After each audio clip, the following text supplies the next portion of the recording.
Hi guys, I'm Katie and welcome to my channel, and welcome to my first video of the year and my first video in a very long time.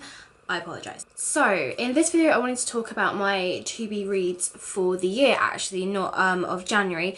I've tried to keep my options very open, very different. I've got a lot of sort of classic books that I wanted to read. I've got a lot of books that have just been on my shelf for years and I just haven't got around to picking them up. So I've got kind of like a real good mix. I think that way it'll stop me from getting bored, and it means that I won't be kind of reading like same old all the time. So in this video I'm also going to be talking about my Goodreads reading challenge. I've set my challenge quite low this year, but I will explain that later on. So let's get into the books. I'm just going to basically just show you what I'm reading. I'm not going to like go into it too much. And then yeah, so first of all, like I said, I was reading a lot of classics and I'm going to be reading the complete volume of the Wizard of Oz series. There are 5 books in this and it contains 15 stories, so it's 14 of the original stories by Frank Baum, and then the first of like the next author who like isn't him, basically. I'm also deciding to read The Hobbit as well as The Lord of the Rings. I've had these for quite a while actually, sat on my shelf, and I didn't really know when was the right time to read them. I recently reread Harry Potter and I kind of thought, you know what, now is the time that I want to read them. And I get a lot of, really, you haven't read them yet? And I'm like, no, actually I haven't. It's just, everyone has like a right time for them to read a book, and I think now is the right time for me to try and get like my head around these. My last classic that I'm picking is The Chronicles of Narnia. I have had this book for ages, I'm not gonna lie. It has been sat on my shelf for a while, and again it was that finding that right time that I wanted to read it, because it is pretty hefty. This binder has them in the order, not that they were chronologically written, but in the order that you should read them, because some of the stories take place prior to the events of The Lion, the Witch and the Wardrobe, and I think it's kind of Narnia's creation, I want to say, which I quite like actually, so it means I don't have to like hop back and forth in the book trying to find which book is the next read. Okay, so away from classics now, we're going to take a look at some of the books that have been on my shelf for ages, and to be honest I think it's only really one in particular, and that is Infinite Days by Rachel Meisel. I have had this for so long, I cannot even tell you. This is a book that I found in, I would say, my early mid-teens, I think. I got bought the first one and I didn't know at the time that it was part of a series, and so in the most recent years I discovered that there is a trilogy. It's the Vampire Queen trilogy. I think it's probably going to be the only vampire book I'm going to read this year, unless I change my mind, but I love the cover of this actually, it's so beautiful. So yeah, that's kind of one that's basically been sat on my shelf for the longest time. The next is The Ring and the Crown by Minister Cruz. I absolutely love her. I was really excited when I found out she was writing a new series. Gutted when I found out that the second book wasn't being like picked up to be made into a book, but I think you can get copies of it somehow, maybe on e-reader, so I might see if I can find it. But I don't really tend to read standalone. This is kind of, I guess, going to be a standalone because there ain't going to be no other. So yeah, it'll be really interesting to sort of read this and just sort of I feel like this is like a good in-between book when like I don't want to like read another series straight away. I've got like a good kind of single read. Speaking of single reads, I've also picked The Hidden People by Alison Littlewood. This seems like really creepy and kind of strange, and it's about, I think, like what do you call those things that like take children at night? I can't remember what they're called, but like they're a bit like shapeshifters. Those weird things. Yeah, this was actually bought for me as a present. It was either Christmas or birthday present a couple of years ago.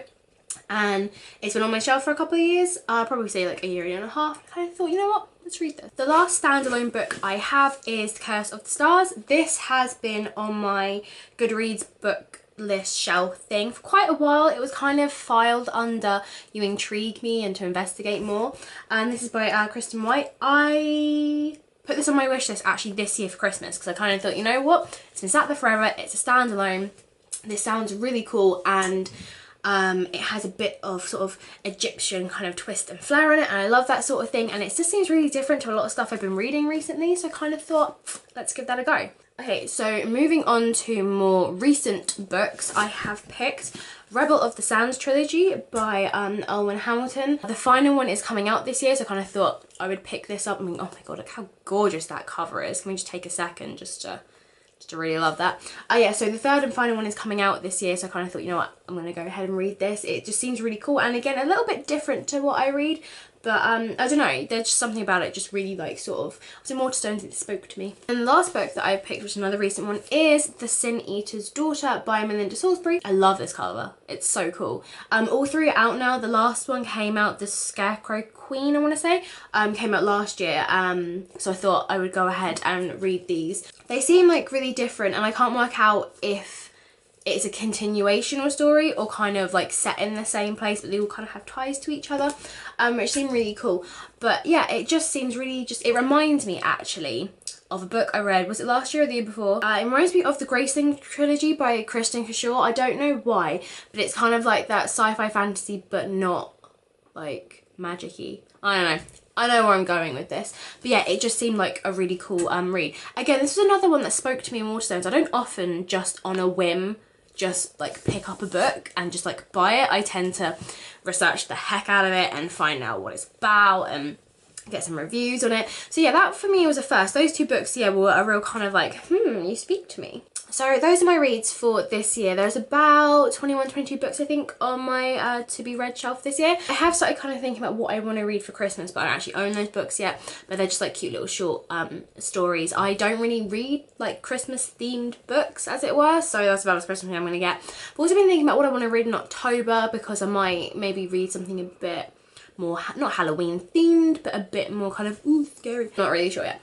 But my Goodreads challenge, I've actually set quite a low number, as I said. I've set it for about 25. Last year I picked, I want to say 30, I think, and I got to like 34, 35, something like that. The reason why I picked such a low book is because a lot of these, like The Wizard of Oz, they're really big, and there are 5 of these to try and get through, so they're quite like a hefty read. And the same like I said with the Chronicles of Narnia, and the same with Lord of the Rings. They're quite big books, but ultimately the reason I picked a really, I'm so sorry, like something's going on. I have like a weird cold thing, so if I'm only bunged up, I'm really sorry. The real reason that I picked such a small target was because I actually lost my job at the end of last year, and this is my last week now. So by the time this goes out, I will actually only have 1 day left of work, and then we've got to clear out the shop. And I worked full time, like 35 hours, an hour lunch break, and I did a lot of my reading at work. So for me, that's like a real kind of like, I don't like it. I got so much reading done at work, so I'm not really sure. Who knows what's going to happen there. So I'm trying to maybe get myself to read at least an hour a day, so I'm still trying to keep up that sort of turnover of books, because I just read so many and I loved it. I really did. So to be honest, that number is kind of looking at more of a mid kind of temporary number. When I get a new job, depending on the hours, I might up that. It will just, will depend on sort of how I'm at work, the length of my breaks, and sort of how that's going to vary, to be honest. That's like the only reason I have such a small target, because otherwise I probably was going to go for like 35 this year, maybe 40. That is my to be read for 2018. We are actually in 2018. I don't like it. Last year went way too fast for my liking. I would love to know what you were reading as well. Any comments, any suggestions of what you think of what I've been reading would be great. I would love to hear about those below. And don't forget, you can check me out on Goodreads and BookLikes, and you can see what else is on my shelf and what other books I'm interested in reading in. Thank you so much if you have watched before and you've noticed my absence. Thank you for coming back and watching again. I do apologise that I kind of just like blipped off the radar. It was not intentional. Thank you nonetheless, and if you're new, hello and welcome, and I hope you stick around. Until next time.